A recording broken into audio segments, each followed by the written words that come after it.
Oh, there we go. Well, Kieran, first off, I'd like to welcome you, and I'm glad to see you. Uh, Basically, what we do on these Skype calls is to build relationship, and that relationship building is different than the way that we would normally think. Um, that when this kind of call and the way that you're talking would be at the ordinary level.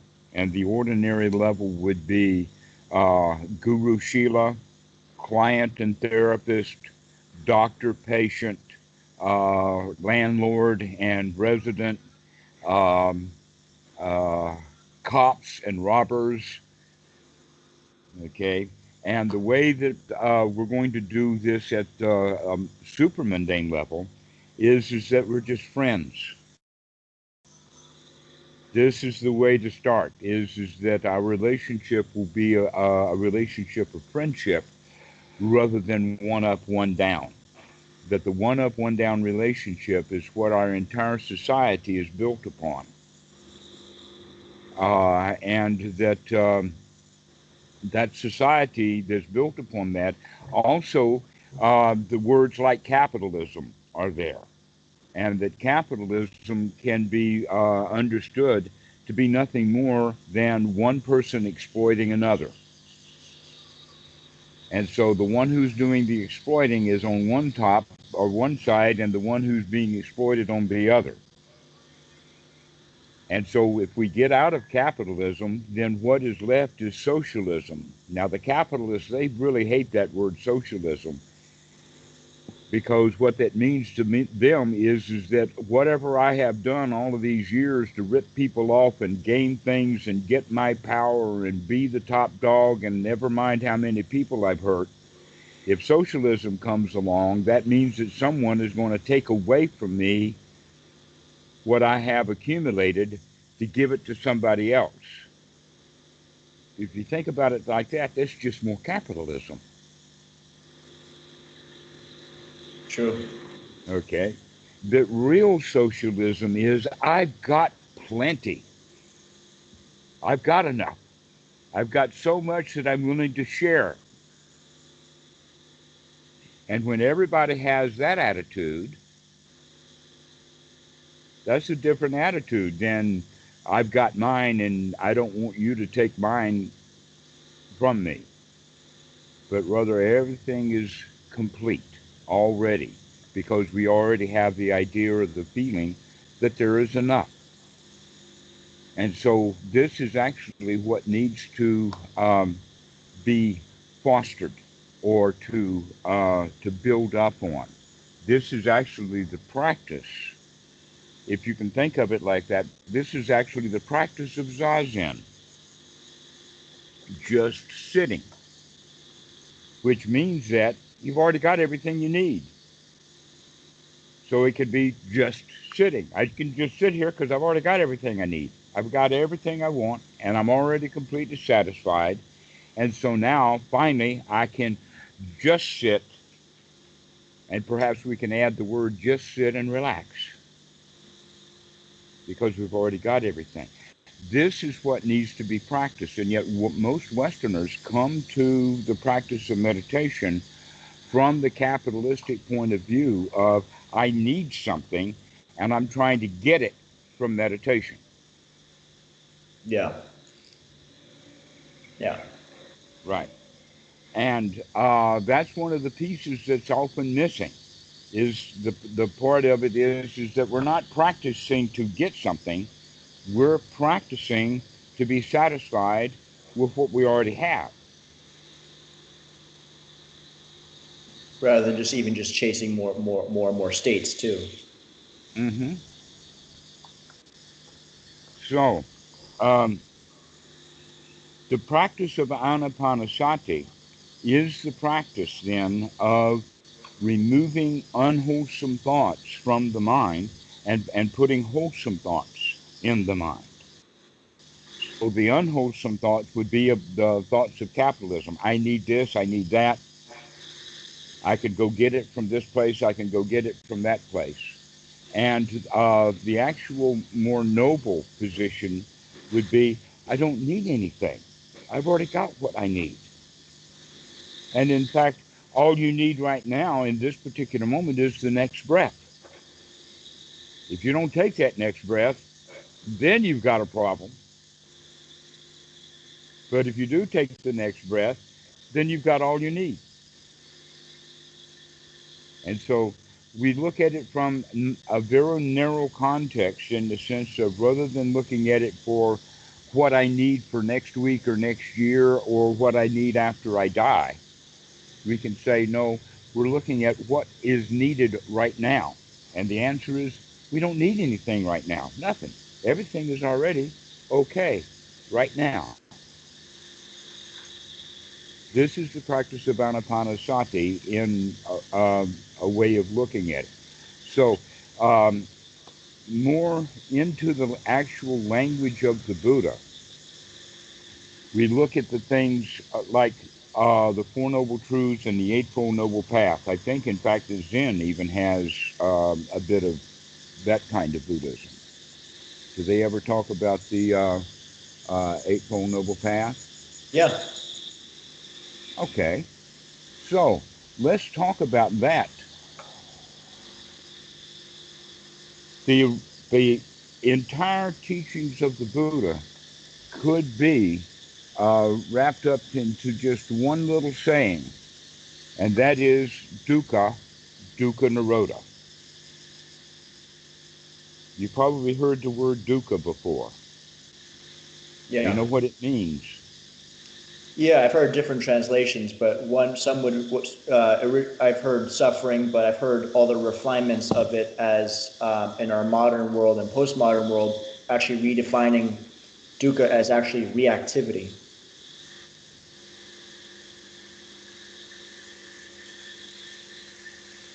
No. Reactivity is what we do about dukkha. React to it. Hmm. What is dukkha? Actually, the word suffering is possible to be used. It's part of the issue. But if you took a book, a Dhamma book, and walked down the street of your average city, uh, perhaps quietly or at a strong voice or screaming at the top of your lungs, this book will teach you how to not suffer. Sound familiar? And nobody will say, oh, I want that book because I am suffering. But if you get into a conversation with that person who is not suffering, they will admit that there are a lot of dissatisfactions in their life, things they would like to be different, things to be changed. That's the dukkha, is unsatisfactoriness. Not good And enough. when things are really, really super unsatisfactory, we can call it suffering. And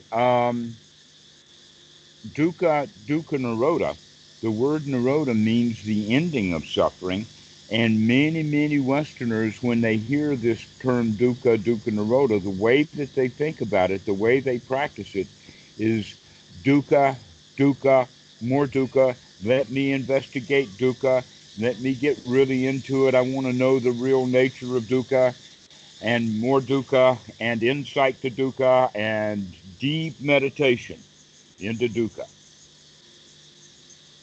Maybe someday, if I practice hard enough and long enough, I could be free from this dukkha. Now, that's the way that most people practice.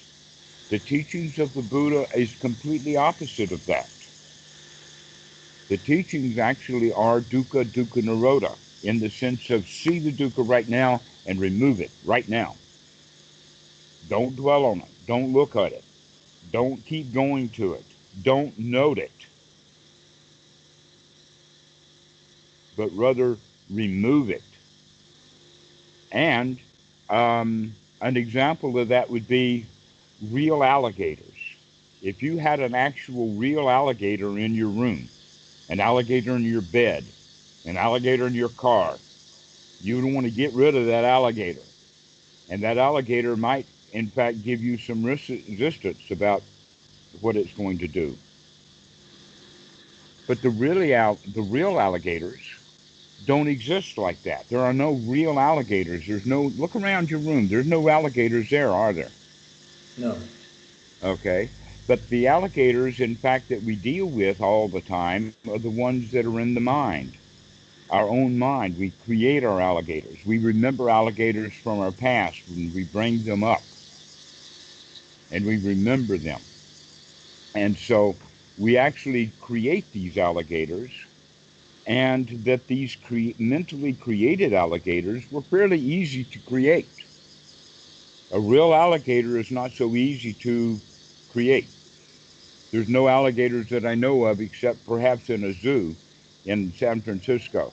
And so you've probably got less than a dozen alligators there. And yet, how many alligators are in the minds of the people in San Francisco?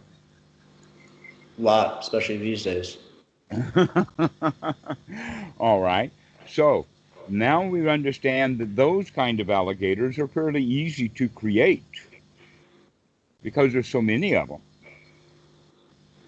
That should mean that they're also fairly easy to remove because all we have to do is change what's in the mind.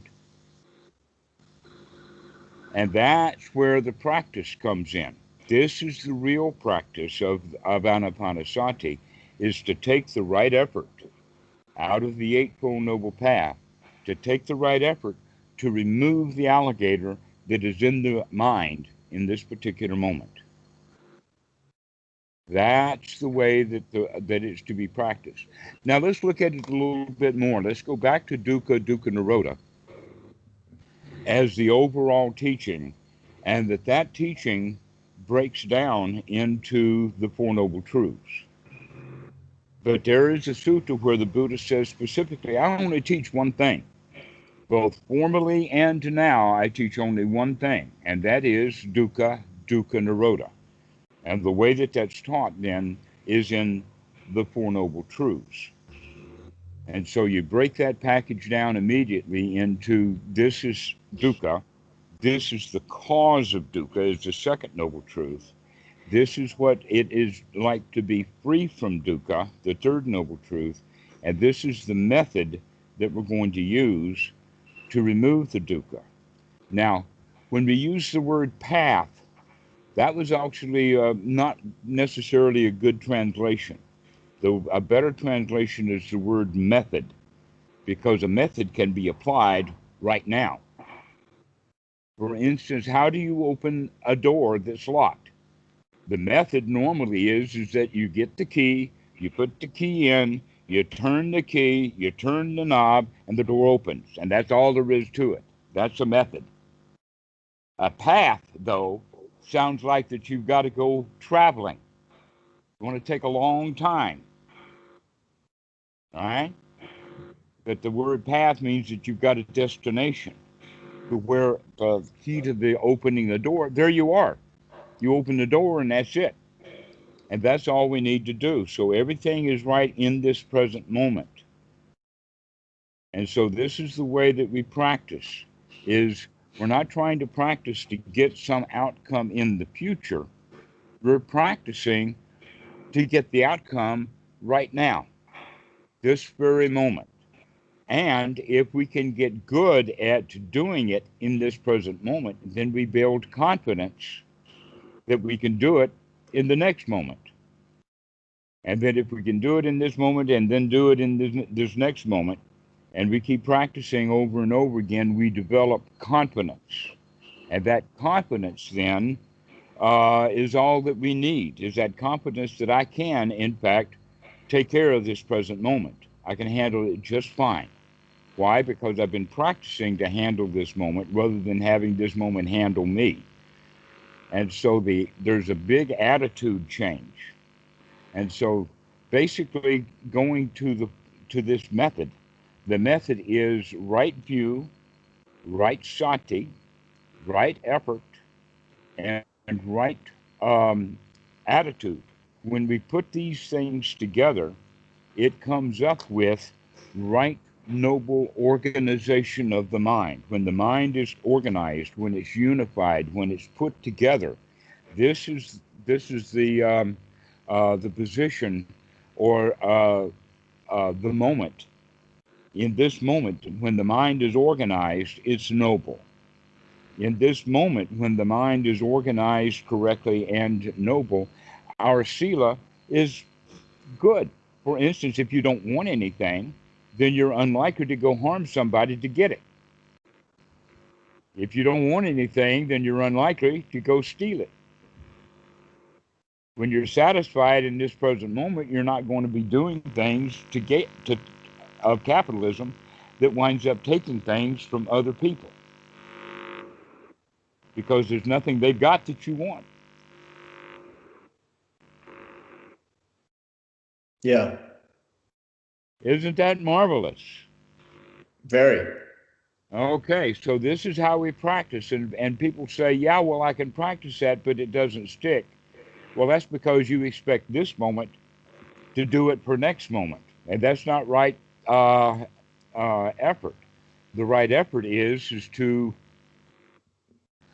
take the right effort in this moment, over and over and over again. This is the way to practice. Okay, so let's look at this Eightfold Noble Method. It's broken down basically into three groups. One is Sila, the other one is Samadhi, and the third one is Panya. Now, in ordinary Buddhism or in the mundane Buddhism, they work with Sila, Samadhi, Panya in that order. In other words, we have to teach our children to behave themselves, or they'll never get a chance to sit down and meditate. And so Sila, we teach our kids right from the very beginning. That's the mundane way of doing it. And it's in fact that mundane will keep us in a mundane place of trying to follow the rules for the rest of our life. But if you think about it this way, if you're going to practice Sila, Samadhi, Panya, then all you have to do to get perfect Sila is to sit down and to close your eyes. And at that point, your Sila is perfect. When you're sitting in meditation, when you're sitting there with your eyes closed and your hands still, you're not molesting anybody, you're not lying to anybody, you're not doing anything harmful.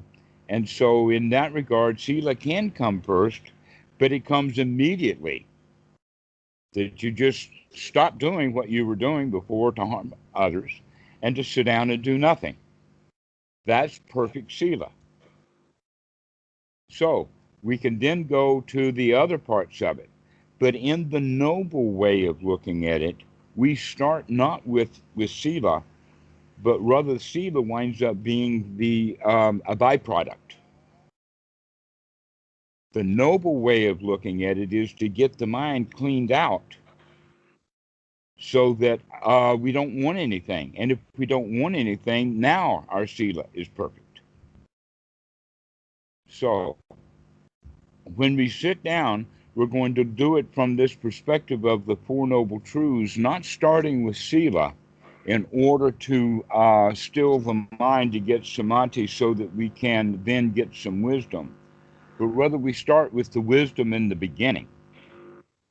And that will eventually, without any effort, because we've got the wisdom, will lead to the Sila. Does that make sense? One's a mundane way of doing it. You start with Sila, you get your act together, and then you begin to figure out what's going on. Here, we start with, this is how things are, check it out. And when we're living that way, our life becomes good enough. Our Sila is good enough. It's fine if our life is good enough. So, this Four Noble Truths of Dukkha means that if we can see the Dukkha and we know and can see the cause of it, then we can come right out of it immediately and come into that third Noble Truth position. And so this is something that students are invited to experience is this third noble truth. Get yourself into a state where you're free from suffering, which means that you're satisfied. How can we get ourselves satisfied? How can we actually experience that third noble truth? Well, the answer is the method that we're talking about here. Now, in this regard, right view comes first, the way that we see things. Now, ordinary right view takes a viewpoint or a view position to where super mundane right view is to begin to see things from as many different perspectives as you allow yourself. So that noble right view actually is more of an investigation than it is the kind of view that we have at the mundane level. A mundane view would kind of be like a viewpoint or a world view, that we kind of think we know how the world is. And so we have that kind of a world view, to where right noble view is investigate, investigate, investigate, and don't come to conclusions, but to keep investigating. Why? Because if we come to a conclusion, that conclusion in time may shift. And if we cling to that conclusion that we drew, then we're going to be missing some stuff. But if we continue to investigate, this is how we want to look at things, is that the investigation, right noble view, comes first. But we need sati. Now, what is sati? Sati is, in fact, to wake up. I know that in modern Western Buddhism that the word sati has been translated into the word mindfulness. But mindfulness doesn't quite have the power or the punch or the impact that we need. And also mindfulness tends to mix things together. But when we draw it out and look at sati as real sati, what that actually means is to wake up, to really wake up, to really note what's going on. You've heard the expression to wake up and smell the coffee. Yeah. Okay, that's basically what we're talking about, is to wake up to see what's going on, to wake up to smell what's going on, to wake up to look at what's going on, to hear what's going on. This is what it's really all about, is to wake up and to be here now. To wake up to this present moment and to be here now. This is what sati is. And it also has the quality of the word to remember, in the sense of to remember to wake up, to remember to look, to remember to investigate. Right? Okay, so the next item on the list, and we'll talk about sati a lot as we go into it, but the next item on the list is a key ingredient that most people are missing, and that is one's right effort. The right effort is the point where so many in the West are not practicing correctly, because they're not taking the right effort. And so I would say then that the right effort has the quality of to continue to investigate would be one of one's right effort, to recognize when one is in wrong view, to change our view into noble right view. This is one's right effort. To remember to keep investigating. Another aspect of right effort, which is what we want to get into, is that one changes the thoughts. When one has right effort, we're going to take the effort through our right view to change the thoughts from unwholesome to wholesome thoughts. We're going to change the thoughts from unwholesome to wholesome thoughts. That means that we're going to not deal in the past, because if we're thinking about the past, we're more than likely going to think about problems of the past. We're going to think about things that gave us remorse, things that gave us worry, things that agitate us, things that we want. That you can sit and reflect about all the things that you want, all the things that you've thought about from the past and the things that you didn't get. And you can work yourself up into a great deal of misery by just reflecting upon all the failures and all the things that you wanted that you didn't get. That in fact, the past is pretty dangerous because we spend our lives in the mundane going around literally wanting a lot of stuff that we didn't get. And so staying out of the past and staying in this present moment is also part of one's right effort to remove the thoughts of the past and to put in wholesome thoughts. Well, wholesome thoughts are thoughts about right now,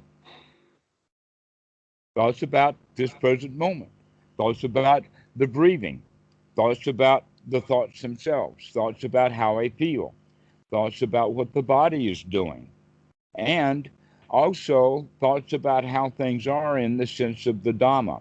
That's one thing that's really interesting is that the Dhamma is considered wholesome. So when we're thinking about the Dhamma, we're thinking something wholesome. When we're thinking about Grandma or Aunt Susie, more than likely we'll be starting into unwholesome thoughts.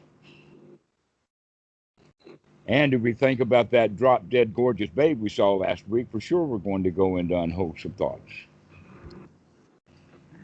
So, staying in wholesome thoughts, this is one's right effort.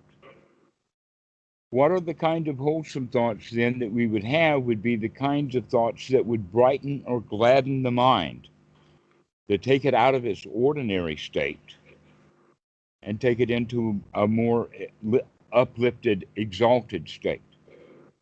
Those would be words like, everything is okay right now. Everything is fine. This is okay. I like this. These are the kinds of thoughts that we want to start having, and that we're actually beginning to corral or box the mind in. You probably heard of the concept of the mind being a monkey mind. Yeah. Okay. What that means is the monkey mind will jump from here to there to there. That it's Freud called it free association. That when you're having this thought, who knows what the next thought's going to be? And so we just kind of ramble around. And most likely when we're rambling, we're going to ramble into something that's painful. All right? Yeah. If we ramble into something that's painful, there we go. We're off into dukkha. If we can remember, I don't have to wander off into thoughts of the past, that I can be here now, then this is the right way of practicing. The right way to practice is to be here in this present moment, to be here now, and to do so joyously, to actually begin to develop joy. Everything really is okay. Isn't this nice? Isn't this marvelous? Things are nice right now. Everything is good to go. Everything is all right. These are the kind of thoughts that we will have, and by doing that, we're actually nurturing ourselves, because most of the thoughts that we have are thoughts of critical. We're critical. We say this is good, this is bad. But in this practice, we're going to recognize that we're not going to deal with what's good or what's bad. We're just going to nurture and say everything is okay right now. Everything is fine. You're good to go. Everything is all right. No worries, no problems. This is gladdening the mind, to help the mind come to a state of satisfaction. And when we do this, we actually begin to change the way that we feel. That we literally have been for our whole lives talking ourselves into feeling bad. And now it's time to talk ourselves into feeling good. So this is the way that we're going to do it. We're going to talk ourselves into feeling good. Everything is all right. Everything is fine. There's no problems, no worries. And when that worry starts, but I do have that worry, you say, never mind that. For this moment, we're going to be okay. If we keep doing that, then we actually get ourselves into feeling satisfied, that everything actually is okay. To recognize everything really is okay, and then we begin to feel like everything is all right. Everything is cool. Everything is all right. And that gives us a sense of satisfaction. In fact, we were talking about alligators before. We recognize that there are no alligators, which means now we can actually feel safe. We can feel safe. There's no alligators. We can feel safe and secure, comfortable. The Thai word is sabai. And the Pali word is Sukkah. Sukkah is actually the opposite of the word dukkha. And so the third noble truth would be to get ourselves into a state of Sukkah. If you're in the state of Sukkah, which means everything is okay, everything is fine, everything is all right, then that's what we need to do. If we continue to do that over and over and over again, we begin to have confidence. The confidence is if I do it one time, I can do it again. If I can do it again, I can do it again. And we begin to get the attitude that I can do this because we have been spending our whole lives with the attitude of a loser. We started off as a loser. When we were babies, we had to be taken care of. Somebody put our diaper on us, somebody gave us a bottle to drink or a tit to suck, and we were all right. We needed somebody else to tell us what to do and where to go. We never get out of that. That in fact, the places to go and the things to do, we remember from the past, and then we go around giving ourselves orders about what to do, where to go, what to see, etc., like that. And inside, somehow, we kind of rebel against it. When we were kids, when somebody told us to do our homework, we would do the homework, but we really didn't want to do the homework. And so now we still have that attitude. Whenever we tell ourselves to do something, we don't want to do it. We resent it. We would rather do something else. Right? So we need to come out of that complaining to ourselves about things and start recognizing everything really is already okay. There's no place to go and nothing to do, and the spring comes and the grass grows by itself. You probably heard that. That's Zen. It's a haiku, Japanese haiku. It was written by a guy named Boshu. And it's actually the essence of the teaching. When you get completely satisfied, there is nothing to do because everything that needed to be done has been done. And there's no place to go because any place that you needed to go to do something, to get something, well, you've already got everything you need. Therefore, there's no place to go and nothing to do. And so that's how that happens. We don't have to work hard at no place to go and nothing to do. That's just the natural, easy outcome of the fact that we've gotten ourselves into a state of satisfaction. Yeah. Good, satisfied. So we have to practice satisfaction. Have to practice that. How do we practice that? We practice it by gladdening the mind. We practice it by talking ourselves into it. By telling yourself everything really is okay. You really are satisfied. And if we keep saying that, we begin to feel it. Just like we have been talking ourselves into feeling bad our whole life, now it's time to talk ourselves into feeling good. This is the basic practice. Then we've talked about it in the sense of the Four Noble Truths, but most specifically, the right view is to recognize that we have to keep looking, have to keep observing, keep looking, keep noticing. What's the mind doing right now? What's happening? What's going on? That's just, one's right view. One's right effort is to remember, to look, to take that view, to investigate, to see what's going on. And when we recognize that what's in the mind is not wholesome, now we're going to take the right effort to throw out the unwholesome and to invite in the wholesome. Once we do that over and over again, we get the idea that we can do this. And eventually we come to the point of no matter how obstructed the mind is, no matter how many hindrances there are, no matter what's going on, I can wake up, throw that stuff out of the mind and come back to a state of well-being, a state of this present moment, to see how things really are. Now, this is an important point in one's practice. The Buddha says that this is the first knowledge, or the first step on the noble path. The first step on the noble path is enough right attitude to say, I can do this, that I can throw this stuff out of the mind. I can come to this point of being satisfied.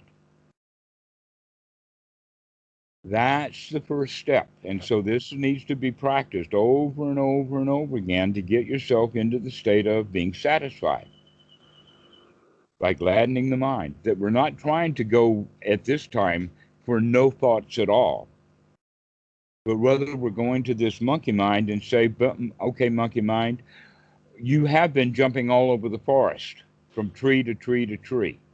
Now we're going to just stay in one tree, one wholesome tree.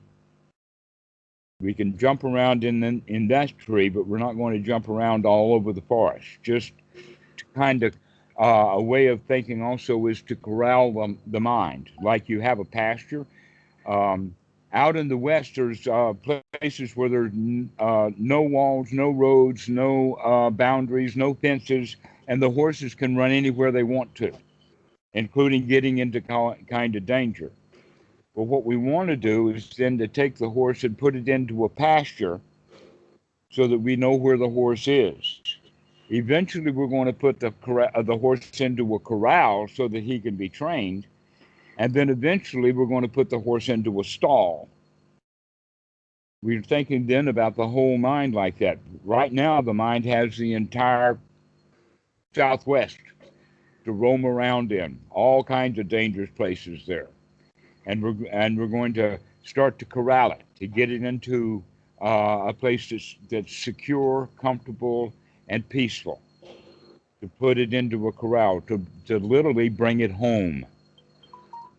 So you need to create that home for yourself, the home of everything right now. This place is good. This mental state is fine. I really like this. So that's the way that we begin to practice, is these 4 points: right view, right noble view, right noble sati, to wake up. Right noble effort is to throw out what we saw in the mind and to replace it with something wholesome. By doing that over and over again, we begin to change the attitude so that we have a nice, noble attitude. Got it. So this is how you can start to practice. Alrighty. Okay, so go. Let's do this. I'm glad to hear you say you got it. Yeah. This is what we need to do, is to practice this way. So let's go ahead and finish this conversation. And when are you going to call again? I'm not sure. I'll let you know if more comes up. I really wanted just like a sort of an initial sort of introduction. Oh, okay. All right. Yeah. Well, there's a lot more to do. Yeah. Yeah. So are you going to call again? I'm not sure. Okay. Yeah. Well, thank you though. I appreciate the call. I got a lot out of this, and I really do appreciate it. All right. Normally what we do is that we set up an appointment with students, but if you don't want that, I guess I can handle that pretty well. Yeah, I'm just not sure. But I really wanted just sort of any sort of contact with the teacher and just kind of get a feel for things. But I really do appreciate it. All righty. Thank you. Well, all the best. Practice well. You as well. I really appreciate it. Take care. Okay.